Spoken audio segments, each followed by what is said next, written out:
Beauty Bees, and welcome back to my channel. On today's makeup tutorial would be on this look.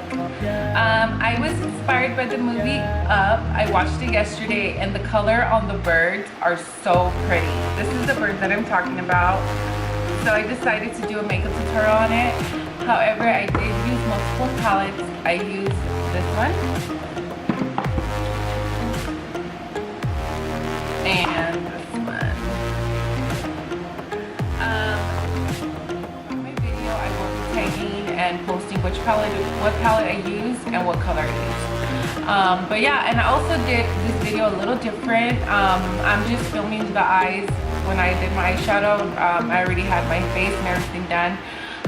Just to get the process, you know, to hurry up and get it done. Just get to the point. Eyeshadow and that's it.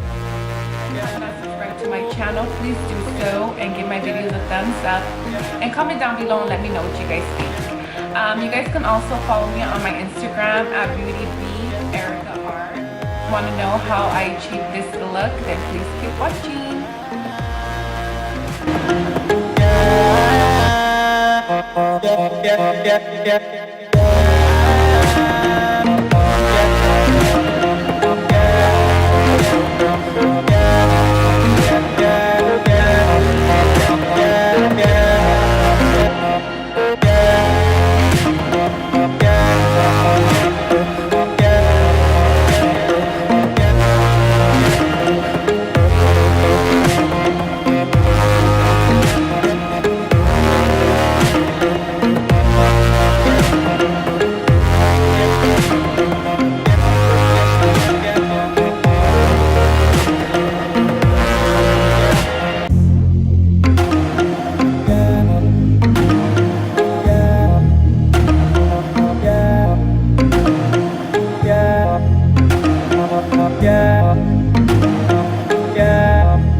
yeah.